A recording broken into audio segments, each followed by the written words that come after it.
Hello friends, welcome back my YouTube channel D&DI में।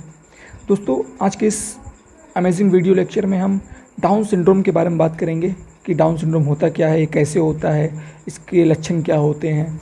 और हम आपको ये भी बता दें डाउन सिंड्रोम के बारे में कि इसको कई अन्य नाम से भी एग्ज़ाम में पूछा जाता है, जैसे ट्राइसोमी 21, मंगोलिज्म, मंगोलियन आइडियोसी। ये अलग अलग नाम से एग्ज़ाम में पूछने के चांसेस होते हैं, इसलिए मैंने हर तरह के नाम आपको यहाँ रखे हैं जो आपके प्रीवियस एग्ज़ाम में पूछे गए थे पिछले साल।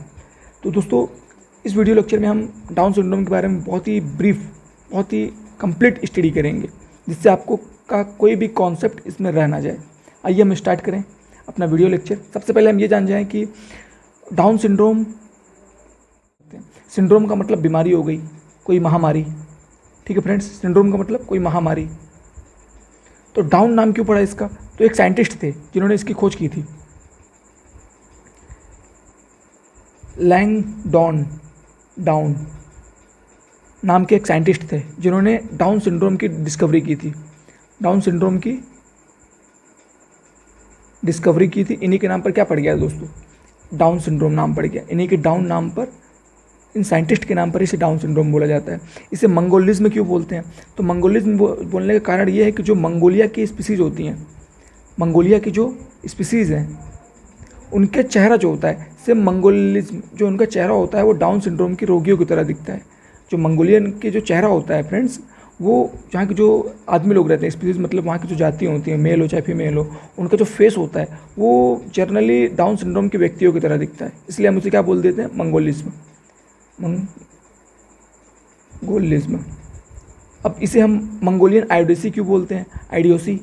तो मंगोलियन आइडियोसी बोलने का कारण ये है कि वहाँ के उनकी जो मंगोलिया के जो लोग होते हैं, उनकी जो ऐसी बुद्धिमत्ता होती है, उन्हीं के बेस पर, उन्हीं के टैलेंट के बेस पर, उनके जैसे लक्षण के, जीभ के, मुंह के, बाल के, और भी जो उनके कारण, जो उनके लक्षण देखने के लिए मिलते हैं, मैं कैरेक्टर आपको बताऊंगा इसके बारे में। वो सारे कैरेक्टर जो मंगोलिया के अंदर रहते हैं वो डाउन सिंड्रोम के रोगी के अंदर भी देखने के लिए मिलते हैं। इसीलिए हम इसे क्या बोलते हैं? मंगोलियन आयोडेसी। वो कैरेक्टर कोई भी बॉडी पार्ट का हो सकता है। अब लास्ट चीज, इसे हम ट्राइसोमी 21 के नाम से क्यों जानते हैं? तो डाउन सिंड्रोम के नाम से पूछेगा या ट्राइसोमी 21 के नाम से पूछा जाएगा आपके एग्जाम में। तो ट्राइसोमी क्या होता है मैं आपको ये बताता हूँ कि ट्राइसोमी का मतलब होता है, ट्राई का मतलब दोस्तों आप जानते हो 3, ट्राई का मतलब 3, और सोमी का मतलब होता है फ्रेंड्स कोई एक प्रकार का chromosome, one type of chromosome,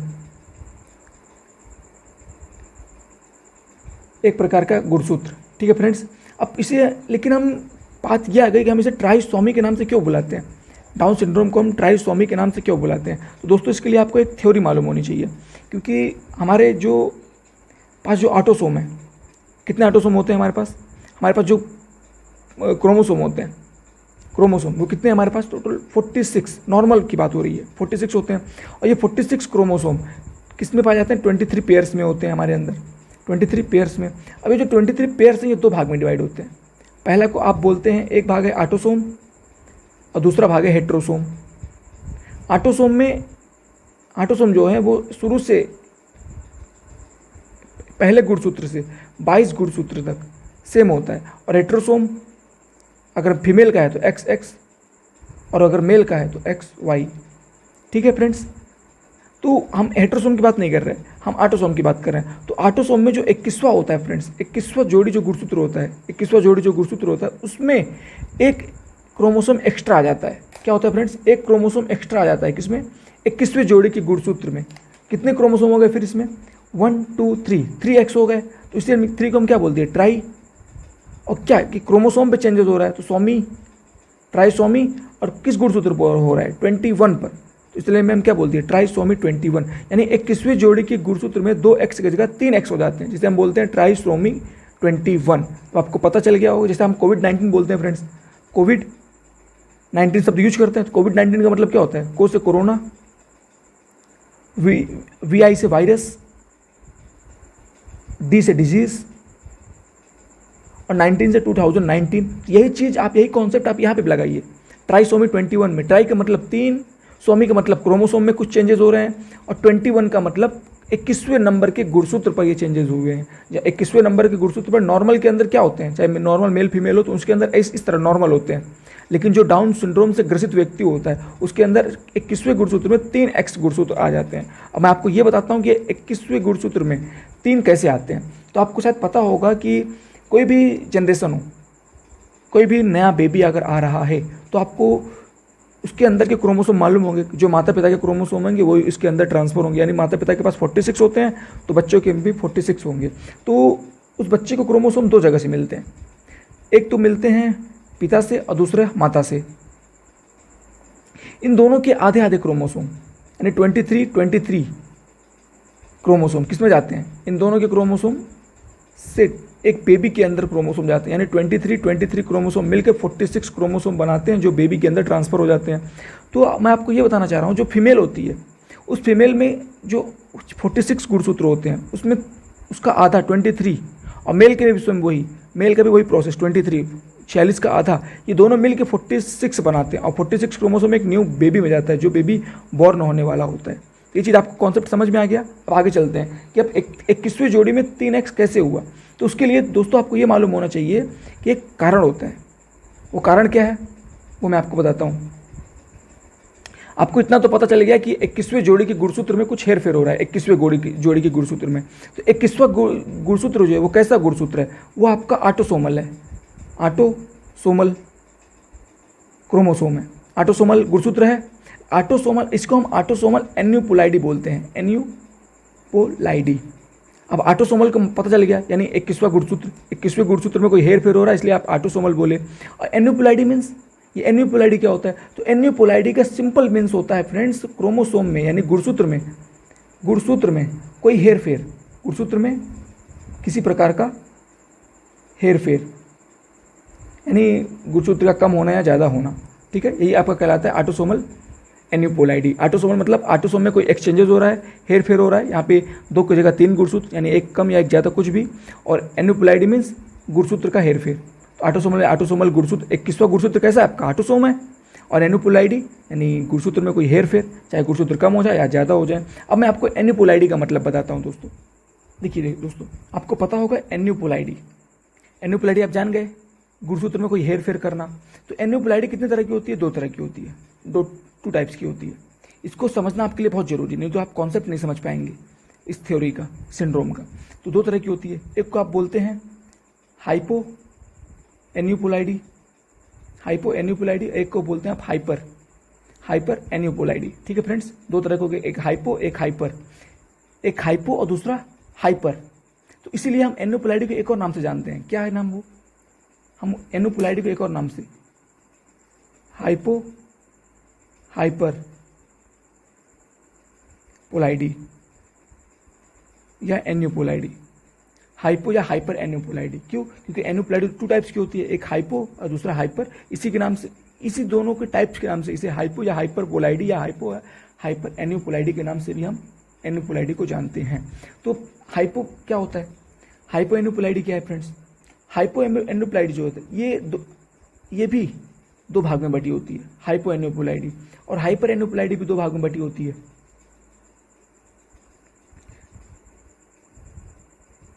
ये दोनों 2 भाग में बटी होती है। पहले हाइपो को हम जानते हैं, फिर हाइपर जानते हैं। हाइपो का मतलब आप जानिए पहले, हाइपो क्या होता क्या है। हाइपो का मतलब होता है फ्रेंड्स, जो क्रोमोसोम नंबर, जो नॉर्मल क्रोमोसोम नंबर कितना होता है किसी भी ह्यूमंस के अंदर, 46। जब इस 46 नंबर में जब कोई नॉर्मल सामान्य गुणसूत्र 46 की जगह उससे कम हो जाए, 45 हो जाए, 44 हो जाए, यानी जब कोई गुणसूत्र नॉर्मल सामान्य से कम हो जाए तो उसी को हम बोलते हैं हाइपो एन्यूपोलाइडी। और जब कोई गुणसूत्र सामान्य से ज़्यादा, यानी 46 नॉर्मल है, इससे ज़्यादा हो जाए, यानी 47, 48, इसे हम बोलते हैं हाइपर एन्यूपोलाइडी। इतना आपको समझ में आ गया होगा। अगर गुणसूत्र सामान्य से कम हो रहा है तो उसे आप हाइपो एन्यूपोलाइडी बोलेंगे, और यदि सामान्य से ज़्यादा हो रहा है 47, 48, तो इसे आप हाइपर एन्यूपोलाइडी बोलेंगे। अब हाइपो के बारे में जाना जाए, हाइपो 2 टाइप्स के होते हैं। एक में ऐसा जिसमें 45 हो जाए, जिसमें 45 क्रोमोसोम हो जाए, उसको आप क्या बोलेंगे, मोनोसोमी एन्यूपोलाइडी, मोनोसोमी। और दूसरा नुल्ली सोमी। तो मोनोसोमी क्या होता है? मोनो का मतलब आप जानिए, जैसे ट्राई का मतलब 3 होता है, तो मोनो का मतलब 1 होता है। मोनो का मतलब 1। जब जब गुणसूत्र में, नॉर्मल गुणसूत्र में एक गुणसूत्र की कमी हो जाए, नॉर्मल गुणसूत्र मतलब 2n। 2n मीन्स क्या होता है? 2n मीन्स होता है, 2n means friends, 2n means होता है number, n means number of chromosome, 2 का गुणा कर दो, जितने क्रोमोसोम हमारे अंदर कितने हैं, 23 पेयर्स हैं, इनका गुणा कर दो 46, तो 2n मीन्स 46 क्रोमोसोम। तो 2n माइनस 1, 46 में एक माइनस करो कितना आएगा? 45। तो बस अगर सामान्य गुणसूत्र में एक कम कर दिया जाए तो 45 हो जाएगा। तो मोनोसोमी क्या होता है? 2n माइनस 1, ये इसका फॉर्मूला होता है मोनोसोमी। और जब 2n माइनस 1 की कंडीशन हमारे गुणसूत्र में देखने के लिए मिलती है तो हमें टर्नर सिंड्रोम नामक डिजीज हो जाती है।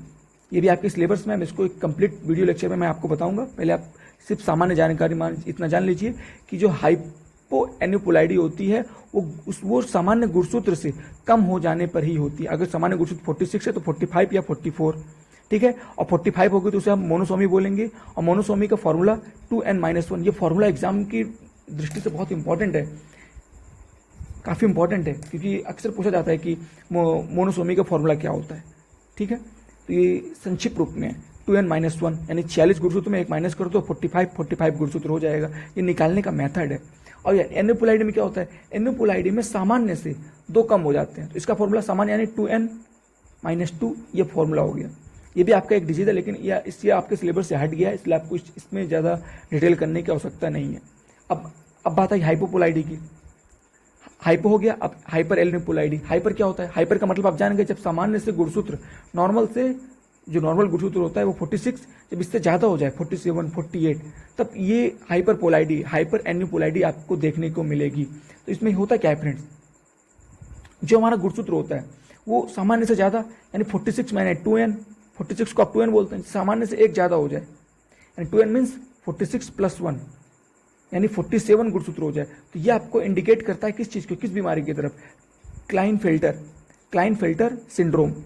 क्लाइनफेल्टर सिंड्रोम के बारे में बताता है कि आपको जो ह्यूमन है उसको क्लाइनफेल्टर सिंड्रोम रोग से वो ग्रसित हो गया है। और यदि इसमें 2n प्लस 2 हो जाए, 2n प्लस 2, तो ये भी एक तरह के सिंड्रोम को बताता है जो आपके सिलेबस से हट गया है, आपको ज़्यादा डिटेल नहीं करनी, बस आपको इतना मालूम होना चाहिए कि हाइपर एन्यूपुलाइडी जो होता है उसमें अगर नॉर्मल गुणसूत्र से एक गुणसूत्र आगे चला जाए, 47 हो जाए, तो उससे ऐसे जो व्यक्ति होंगे जिनमें 47 गुणसूत्र होगा, ठीक है फ्रेंड्स। तब आपको ट्राइसोमी का मतलब और अच्छे से समझ में आ जाएगा।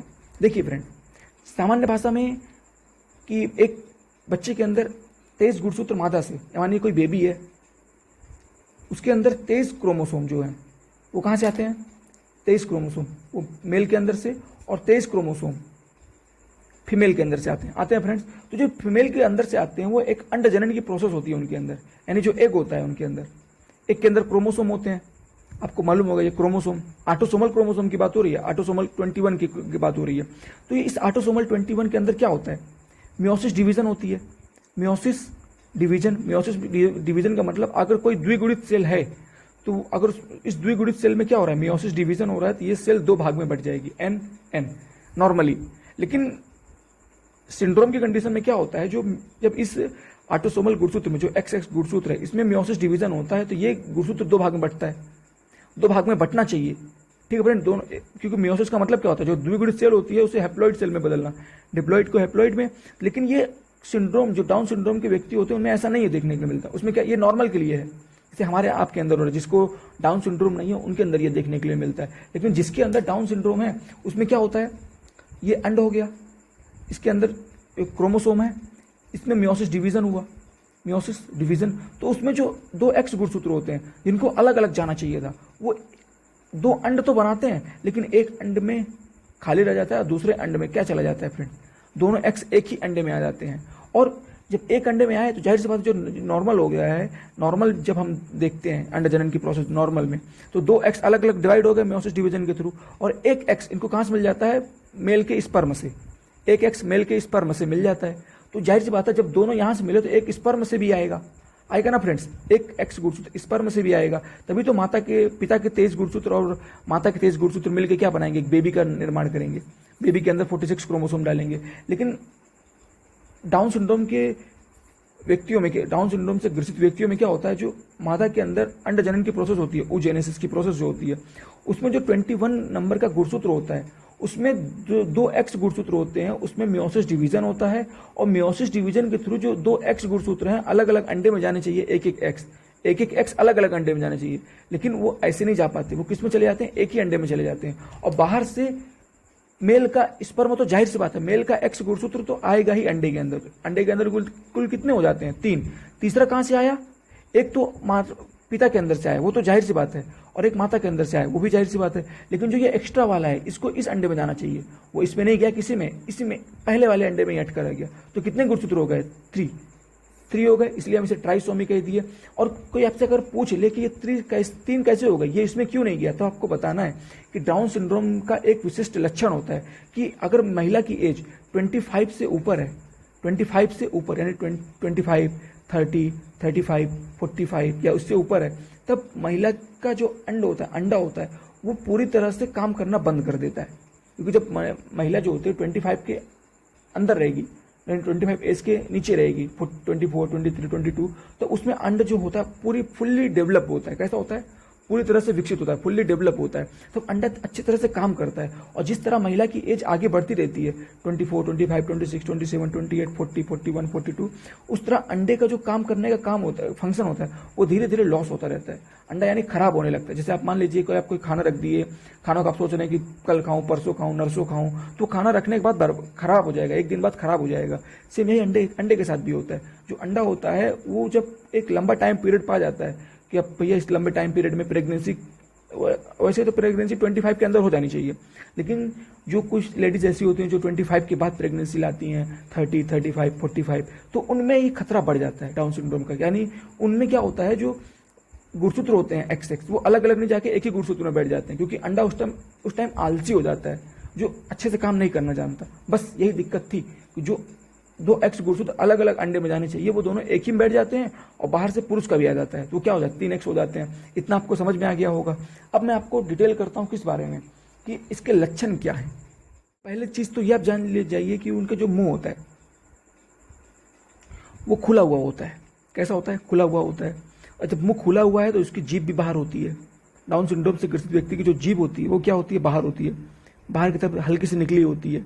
और साथ ही साथ क्या लक्षण देखने के लिए मिलता है, उनकी जो लंबाई होती है, उनके शरीर की जो लंबाई होती है वो कितनी होती है, ज़्यादा 3 से 4 फुट की होती है, इससे ज़्यादा ऊपर नहीं हो पाती है, 3 से 4 फुट की होती है। और इसमें क्या कैरेक्टर देखने के लिए मिला, उनकी हथेली जो होती है, हथेली चौड़ी होती है, हथेली चौड़ी होती है। और साथ ही साथ जो हथेली में रेखाएं होती हैं, रेखाएं वो एकदम गहरी होती हैं। कैसी होती हैं, एकदम गहरी। हमारी रेखाएं देख लीजिए एकदम पतली पतली हैं, ज़्यादा गहरी नहीं है, लेकिन उनकी जो रेखाएं होती है वो बहुत गहरी होती हैं फ्रेंड्स, ठीक है। और क्या कैरेक्टर देखने के लिए मिला, वो जो होते हैं ये मंद बुद्धि होते हैं, मंद बुद्धि। लेकिन जो मंद बुद्धि होते हैं उसका, ये केवल मंद बुद्धि जन्म से ही होते हैं, लेकिन आप इसे शिक्षित, एजुकेटेड कर सकते हैं, एजुकेटेड आप कर सकते हैं, इन्हें पढ़ा लिखा कर आप इसे प्रशिक्षित कर सकते हैं। साथ ही साथ इनका IQ, जब ये मंद बुद्धि, जाहिर सी बात है इनका IQ जो होता है, इंटेलिजेंट क्वोशेंट, ये भी कम होगा। इंटेलिजेंट क्वोशेंट कम है तो जाहिर सी बात है ये मंद बुद्धि भी होंगे। और साथ ही साथ ये इनका जो जनन होता है, जनन वो कम विकसित होता है। क्या होता है, कम विकसित होता है, वो कम विकसित होता है। और क्या इसमें कैरेक्टर देखने के लिए मिला, जब जनन ही कम विकसित है तो जाहिर सी बात है ये स्टेराइल होंगे। कैसे होंगे, स्टेराइल, बांधे होंगे, यानी ये अगली जनरेशन को पैदा नहीं कर सकते, ठीक है फ्रेंड्स। और क्या लक्षण देखने को मिला इनके अंदर, जो इनके जो सबसे स्पेशल कैरेक्टर होता है फ्रेंड्स, ये इनका होता है चेहरा। इनका चेहरा जो होता है एकदम गोल दिखाई देने लगता है। कैसा, गोल और चौड़ा दिखाई देने लगता है, जिससे हम इससे आइडेंटिफाई करते हैं कि ये मंगोलिया की तरह ये दिखाई देते हैं। अपने चेहरे के कारण ये मंगोलिया की तरह दिखाई देते हैं, गोल शेप के, एकदम मंगोलिया की तरह दिखाई देते हैं। इसलिए हम इसे क्या बोलते हैं, इस डाउन सिंड्रोम को, मंगोलियन जड़ता, मंगोलियन आइडियोसी, ठीक है फ्रेंड्स। अब मैं इसके कुछ स्पेशल पॉइंट की बात करता हूं जो शायद मुझे बताना चाहिए। जैसे आपने हीमोफीलिया वर्णांतता, अगर हमारे प्रीवियस वीडियो लेक्चर देखा है उसमें मैंने आपको बताया था कि जो हीमोफीलिया होता है और कलर ब्लाइंडनेस होता है, वो हीमोफीलिया हो जाए या फिर कलर ब्लाइंडनेस, ये दोनों मेल के अंदर ज़्यादा देखने के लिए मिलता है और फीमेल के अंदर कम देखने के लिए मिलता है। मैंने आपको बताया था, ठीक है, मेल के अंदर ज़्यादा, फीमेल के अंदर कम देखने के लिए मिलता है, ठीक है। लेकिन जो ये सिंड्रोम है, जो ये डाउन सिंड्रोम है, ये जितना आपको मेल के अंदर देखने के लिए मिलेगा, सेम उतना ही आपको फीमेल के अंदर भी देखने के लिए मिलेगा। यानी कहने का मतलब ये है, अगर 50% फीमेल मेल ग्रसित हो रहे हैं डाउन सिंड्रोम से, तो 50% फीमेल भी ग्रसित होंगी। और ये कंडीशन हीमोफीलिया और कलर सिंड्रोम पे और कलर ब्लाइंडनेस पर लागू नहीं हो रही थी, ना हीमोफीलिया पे ना कलर ब्लाइंडनेस। अगर हीमोफीलिया से 80% मेल प्रभावित होंगे तो 20% फीमेल प्रभावित होंगी, और बाकी जो होंगी वो क्या होंगी, वेक्टर होंगी। लेकिन डाउन सिंड्रोम की कंडीशन में जितने मेल प्रभावित होंगे उतने ही फीमेल प्रभावित होंगी। क्यों? ऐसे कोई कारण पूछ ले क्यों, तो आपको तुरंत बताना है कि हीमोफीलिया और कलर ब्लाइंडनेस कंडीशन में क्या होता था कि जो इसके जीन्स है, हीमोफीलिया और कलर ब्लाइंडनेस के जीन, वो एक्स गुणसूत्र पर हमला करते थे। और माता के पास तो 2 एक्स गुणसूत्र है, तो एक हीमोफीलिया या एक कलर ब्लाइंडनेस का जीन आया तो एक पे हमला करेगा, तो ये वेक्टर हो जाएंगी। लेकिन पुरुष के पास तो एक एक्स एक वाई होता है, यानी एक एक्स होता है। अगर एक हीमोफीलिया या एक कलर ब्लाइंडनेस का जीन आया, ये तुरंत ग्रसित हो जाएंगे हीमोफीलिया और कलर ब्लाइंडनेस से। ठीक है फ्रेंड्स, ये तो सेक्स क्रोमोसोम से डिपेंडेंट था। लेकिन जो डाउन सिंड्रोम है, आपको बताया गया, इसे ट्राइसोमी बोला जाता है। क्या बोला जाता है? ट्राइसोमी 21, यानी जो भी हेरफेर हो रहा है इस गुणसूत्र में वो 21 पे होगा। और 21 गुणसूत्र जो होता है ये ऑटोसोम है। क्या है फ्रेंड्स? ऑटोसोम। ऑटोसोम का मतलब समजात गुणसूत्र है, ये हमारा कैसा है, समजात गुणसूत्र। और जो समजात गुणसूत्र होता है 1 से लेकर 22 तक समजात गुणसूत्र होते हैं, यानी 1 से लेकर 22 तक ये गुणसूत्र जो होंगे मेल के अंदर और फीमेल के अंदर दोनों में ही बराबर होंगे। केवल सेक्स क्रोमोसोम जो होता है वो अलग होता है फ्रेंड्स, यानी मेल और फीमेल के अंदर 21वां 1 से लेकर 22 तक समान है। और ये हेर फेर कहाँ हो रहा है ये सिंड्रोम का? 21वें, यानी दोनों के अंदर बराबर है। तो जितने मेल प्रभावित होंगे उतने ही फीमेल भी प्रभावित होंगी इस सिंड्रोम से। और लास्ट पॉइंट, जो सबसे इंपॉर्टेंट बात है, ये आपको पता होना चाहिए कि जो मैंने जब बता दिया कि 3x कैसे बनते हैं, उसी में मैंने एक चीज हिंट दे दी थी आपको, वो चीज मैं यहाँ पे लिखवा दे रहा हूँ कि जितने भी मेल फीमेल्स होंगी उनकी एज जितनी ज्यादा होगी, फीमेल की एज जितनी ज्यादा होगी उतने ही ज्यादा चांसेस हो जाएंगे किसके फ्रेंड्स? डाउन सिंड्रोम के रोगियों के पैदा होने के, यानी डाउन सिंड्रोम के रोगियों के जन्म लेने के चांसेस उतने ही ज्यादा बढ़ जाएंगे। यानी कि मान लीजिएगा महिला अगर 25 साल की है तो 2000 में से एक बच्चा डाउन सिंड्रोम से ग्रसित होगा। अगर मान लीजिए महिला 30 साल की है तो चांसेस हो जाते हैं कि 1000 में से कोई एक बच्चा डाउन सिंड्रोम से ग्रसित होगा। और यदि महिला 40 साल की है तो चांसेस होते हैं कि 400 में से कोई एक बच्चा ग्रसित होगा डाउन सिंड्रोम से। और यदि महिला 45 साल की है तो चांसेस होते हैं कि 40 में से कोई एक बच्चा क्या होगा, डाउन सिंड्रोम से ग्रसित होगा। तो यहाँ पे आप एज के हिसाब से देख सकते हैं, जब एज कम थी तो ज़्यादा बच्चे थे, उनमें से एक लोग ग्रसित हो रहे थे। जब एज बढ़ी तो बच्चे थोड़े से कम हो गए, 2000 में से आधे हो गए, तो 1000 में से एक बच्चा। और जब एज और ज़्यादा हो गई, 40 ईयर्स की हो गई, तो सिर्फ 400 बच्चे में से एक बच्चा। और जब एज और ज़्यादा फीमेल की हो गई, 45, तब 40 में से एक बच्चा। इसलिए जितनी ज़्यादा महिला की एज होगी उतने ज़्यादा चांसेस हो जाएंगे डाउन सिंड्रोम वाले व्यक्ति के पैदा होने के। और एक चीज़ सबसे लास्ट जो आपको पता होना चाहिए कि फ्रेंड्स, जो डाउन सिंड्रोम से ग्रसित व्यक्ति जो होते हैं वो ज़्यादा जी नहीं पाते फ्रेंड्स। मान लीजिए डाउन सिंड्रोम से जो 100%, मान लीजिए 100% व्यक्ति जो हैं डाउन सिंड्रोम से ग्रसित हैं, तो इनमें से 95%, 90 से 95% जो डाउन सिंड्रोम से ग्रसित व्यक्ति हैं उनकी डेथ हो जाती है। केवल 5 से 10% ही ये सर्वाइव कर पाते हैं, बाकी सब की डेथ हो जाती है फ्रेंड्स। ठीक है। और सबसे लास्ट, मान लीजिए कोई लेडी है जिसको, जो प्रेग्नेंट है, कोई लेडी अगर प्रेग्नेंट है तो उसको अगर खतरा है कि उसमें लग रहा हो कि मेरे बच्चे को कोई डाउन सिंड्रोम, मेरा बच्चा किसी रोग से ग्रसित तो नहीं है, तो ऐसी लेडी जो प्रेग्नेंट है वो डॉक्टर से चिकित्सा ले, डॉक्टर उसे एडवाइस देगा, यानी उसका ट्रीटमेंट टेस्ट कराए, कई सारे टेस्ट कराएगा। उस टेस्ट के थ्रू पता चल जाता है डॉक्टर को कि बच्चा किसी सिंड्रोम से ग्रसित है कि नहीं। मान लीजिए लेडी थोड़ा पढ़ी लिखी है तो सिंड्रोम के बारे में जानती है, तो डॉक्टर के पास चेकअप कराने गई, तो डॉक्टर अगर डाउन सिंड्रोम का खतरा लग रहा होगा तो डॉक्टर उसके जीन के क्रम को देखेगा। तो जीन के क्रम में जो जीन होगा उसके 21वां गुणसूत्र का जो जीन होगा उसके सीक्वेंस को देखा जाएगा, उसमें कितने एक्स बैठे हैं। अगर 2 एक्स होंगे तो नॉर्मल होगा, 3 एक्स होंगे तो डाउन सिंड्रोम से ग्रसित होगा। बस डॉक्टर उसको एडवाइस देगा, आप ऐसे ऐसे करिए, आपका ठीक हो जाएगा। नहीं तो डॉक्टर एबॉर्शन कराने के लिए बोल देगा, आप बच्चा गिरा दीजिए। दोनों में से कोई एक ट्रीटमेंट दे सकता है। जरूरी नहीं कि आपका पहला बच्चा डाउन सिंड्रोम से ग्रसित है तो आप प्रेगनेंसी टाइम बच्चा पैदा ही ना करें, तो ये तो गलत है। क्योंकि अगर पहला बच्चा डाउन सिंड्रोम से ग्रसित तो जरूरी नहीं दूसरा भी डाउन सिंड्रोम से ग्रसित हो, दूसरा नॉर्मल भी हो सकता है, आपको पता होना चाहिए बस। अगर आपको चैनल अच्छा लगा हो लाइक करिए एंड वीडियो को सब्सक्राइब करिएगा। Thank you for watching my video.